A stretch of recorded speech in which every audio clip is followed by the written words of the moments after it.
Assalamualaikum warahmatullahi wabarakatuh. Kami dari kelompok 5, Metodologi Penelitian kelas Tadris Ilmu Pengetahuan Sosial 5C, akan membahas video mengenai rumusan masalah penelitian dengan anggota kelompok 1 Nurul Mufidah Istiqomah dengan NIM 12209193042. 2 Muhammad Erwin Zulkarnain dengan NIM 12209193043 dan Anissa Rosyida dengan NIM 12209193082. Beberapa rumusan masalah yang akan kita bahas diantaranya pertama, apa pengertian masalah penelitian, kedua, bagaimana latar belakang penelitian, ketiga, apa itu identifikasi masalah, keempat, apa yang dimaksud dengan batasan masalah, kelima, apa itu rumusan masalah dan apa pentingnya perumusan masalah, keenam, bagaimana bentuk rumusan masalah penelitian, dan yang terakhir, apa saja ciri-ciri perumusan masalah yang baik. Di antara rumusan masalah tersebut terdapat juga beberapa tujuan masalah, di antaranya pertama, mengetahui masalah penelitian, kedua, mengetahui latar belakang penelitian, ketiga, mengetahui identifikasi masalah, keempat, mengetahui batasan masalah, kelima, mengetahui rumusan masalah, keenam, mengetahui bentuk rumusan masalah penelitian, dan yang terakhir, mengetahui ciri-ciri perumusan masalah yang baik. Langsung saja, mari kita simak pembahasannya. Selamat menyaksikan. A. Pengertian masalah penelitian. Dalam mengawali suatu studi penelitian, maka seseorang peneliti harus bisa untuk mengidentifikasi dari sebuah masalah penelitian. Melalui hal tersebut, tingkat kritis dalam berpikir menjadi suatu modal yang utama dalam menemukan sebuah masalah yang akan diteliti dan menemukan suatu hasil. Seperti yang telah dijelaskan di atas, bahwasanya penelitian dilakukan untuk menemukan suatu data, antara lain yang digunakan untuk menemukan suatu jawaban dari sebuah masalah. Rasa kepekaan seseorang bisa diawali dengan sikap skeptis dari seseorang. Penelitian bisa diawali dari rasa atau sikap skeptis yang dalam arti skeptis dicerminkan dengan sikap yang tidak mudah percaya. Sikap ini berbeda dengan sikap yang tidak mau percaya. Masalah bisa diartikan sebagai penyimpangan antara yang seharusnya dengan apa yang benar-benar terjadi antara teori dengan praktik lapangan.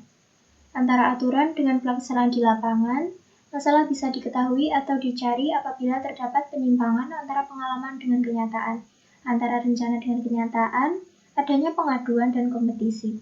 Maka dari itu akan kita pahami satu persatu sumber masalah penelitian di lapangan, mulai dari penyimpangan antara pengalaman dengan kenyataan, penyimpangan apa yang telah direncanakan dengan kenyataan, adanya pengaduan dan adanya kompetisi.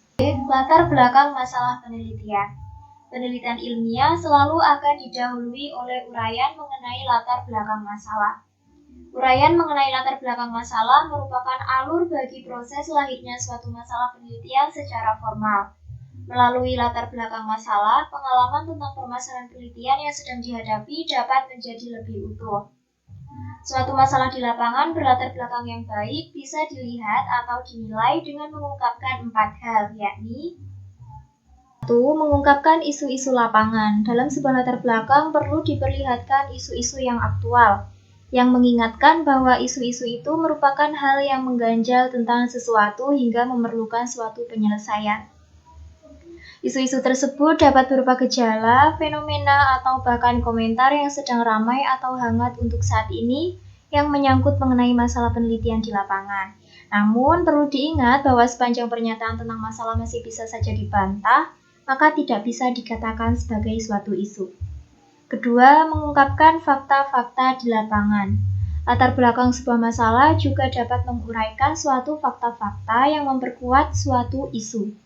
Dalam arti, ada keyakinan bahwa isu tersebut diangkat tidaklah untuk dibuat-buat saja, melainkan ada dan nyata adanya. Fakta-fakta yang dimaksudkan umumnya tentang data yang berupa angka maupun data yang berupa kualitatif. Sumber data bisa berasal dari media massa, jurnal, laporan sebuah instansi, ataupun hasil penelitian sebelumnya. 3. Menguraikan kebutuhan penelitian di lapangan. Selanjutnya, peneliti sebaiknya juga menguraikan kebutuhan dari penelitian, yakni memberikan argumentasi atau pernyataan untuk apa masalah tersebut dipecahkan melalui penelitiannya.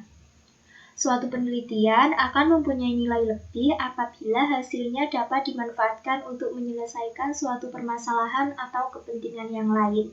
Dan yang terakhir, memiliki tingkat kesukaran berkaitan dengan pemecahan masalah di lapangan. Dalam konteks ini, selain menarik, penelitian yang mengangkat atau meneliti masalah tersebut masih jarang atau langka. Jadi, jika masalah itu diteliti, maka akan menjadi bahan masukan atau informasi yang berharga bagi siapapun yang terkait dengan masalah yang akan diteliti tersebut. C. Identifikasi masalah. Identifikasi masalah dalam bagian ini perlu dituliskan berbagai masalah yang ada pada objek yang akan diteliti. Semua masalah dalam objek, baik yang akan diteliti maupun yang tidak akan diteliti, sedapat mungkin dikemukakan. Untuk dapat mengidentifikasi masalah dengan baik, maka peneliti perlu melakukan studi pendahuluan ke objek yang akan diteliti. Melakukan observasi dan wawancara ke berbagai sumber sehingga semua permasalahan dapat diidentifikasi berdasarkan berbagai permasalahan yang telah diketahui tersebut. Selanjutnya, dikemukakan hubungan satu masalah dengan masalah yang lain. Masalah yang akan diteliti itu kedudukannya di mana di antara masalah yang akan diteliti, masalah apa saja yang diduga berpengaruh positif dan negatif terhadap masalah yang diteliti. Selanjutnya, masalah tersebut dapat dinyatakan dalam bentuk variabel. Ada kondisi-kondisi lain yang perlu dipenuhi. Dari uraian di atas dapat dirangkum adanya suatu kondisi problematik tertentu yang menandakan suatu penelitian dapat dikembangkan, yaitu 1. Adanya kesenjangan dari yang seharusnya, teori maupun fakta empirik temuan penelitian terdahulu, dengan kenyataan sekarang yang dihadapi. Kedua, dari kesenjangan tersebut dapat dikembangkan pertanyaan mengapa kesenjangan itu terjadi. Dan yang ketiga, pertanyaan tersebut memungkinkan untuk dijawab dan jawabannya lebih dari satu kemungkinan. Identifikasi masalah perlu memperhatikan apakah masalah atau fokus yang dipilih cukup esensial. Pentingnya nilai penelitian menduduki urutan paling utama di antara masalah yang ada. Kedua, urgent. Masalah tersebut dianggap mendesak untuk dipecahkan. Dan yang ketiga, memiliki kegunaan jika masalah penelitian dipecahkan. Permasalahan dalam penelitian sering disebut problema atau metode dan secara umum dikelompokkan ke dalam 3 jenis, yaitu problema deskriptif, problema komparatif, dan problema korelatif.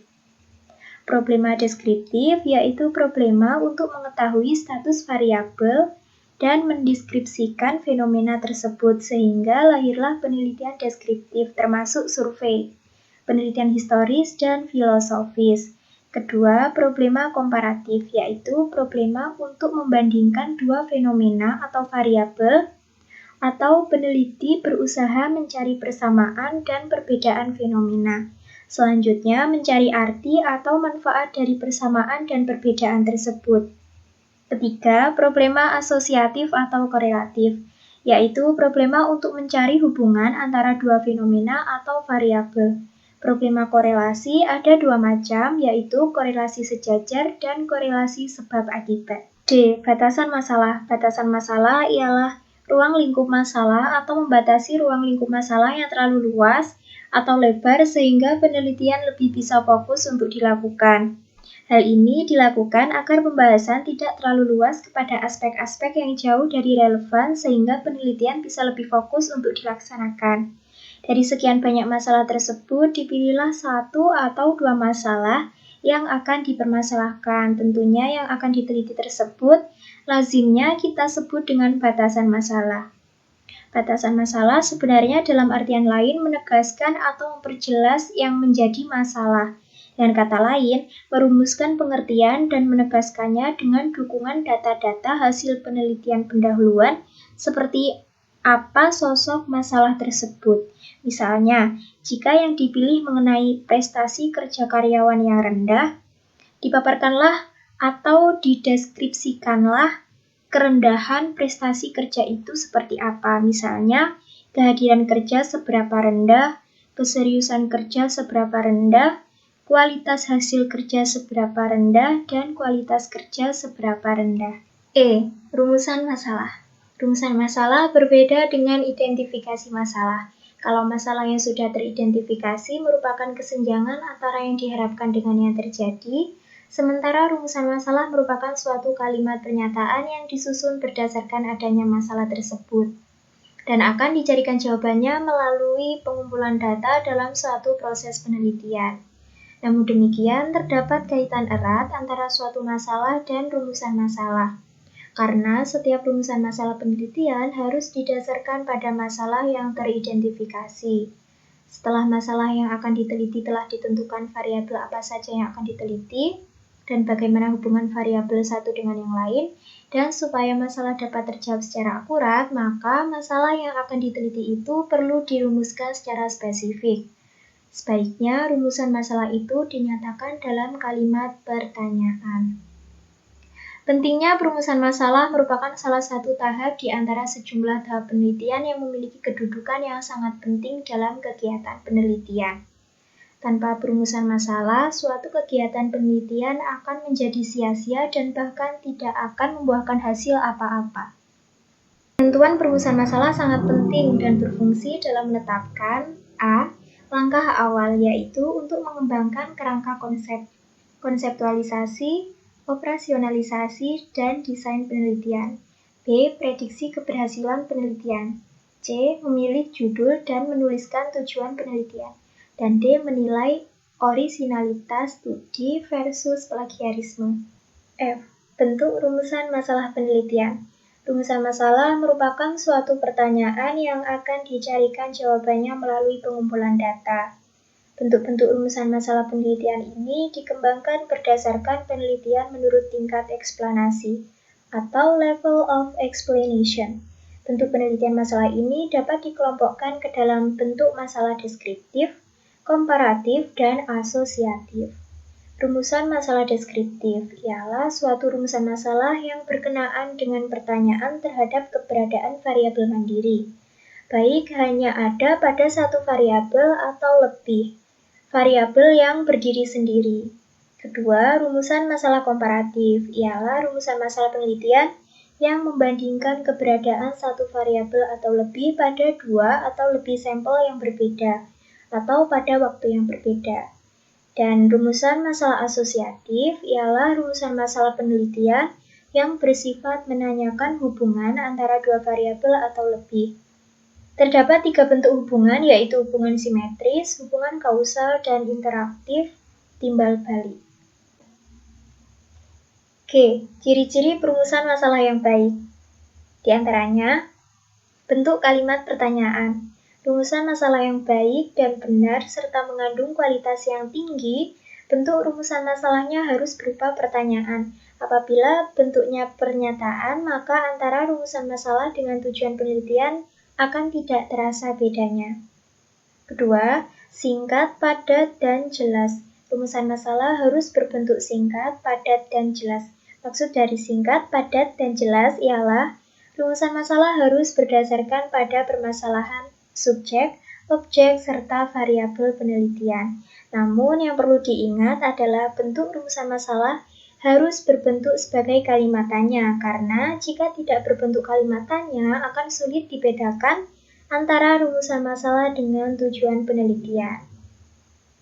Lalu, rumusan masalah harus memiliki nilai penelitian. Nilai penelitian yang dimaksud dalam fungsi rumusan masalah yaitu suatu rumusan masalah harus mewakili masalah apa sajakah yang hendak dikaji dalam pelaksanaan penelitian. Selanjutnya, memiliki tujuan yang jelas. Rumusan masalah yang tidak memiliki tujuan yang jelas menyebabkan penelitian akan kacau dan arahnya tidak menentu. Hal ini dikarenakan rumusan masalah memiliki fungsi agar penelitian dapat berjalan secara terstruktur, sesuai dengan lingkup penelitiannya.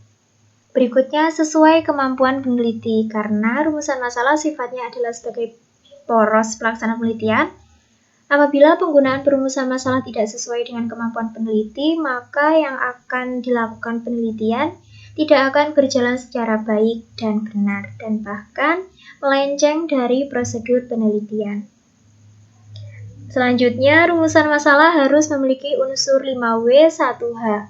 Maksud dari rumusan masalah harus memiliki unsur 5W1H ialah pertanyaan yang diajukan pada rumusan masalah harus berdasar pada what atau apa, when atau kapan, where di mana, who siapa, dan why mengapa, serta how bagaimana.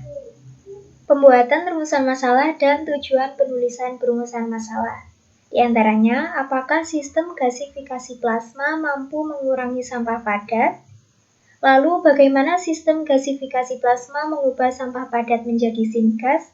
Dan apa keuntungan penggunaan sistem gasifikasi plasma untuk mengurangi sampah padat? Sekian pemaparan materi dari kelompok kami, kurang lebihnya kami mohon maaf. Terima kasih. Wassalamualaikum warahmatullahi wabarakatuh.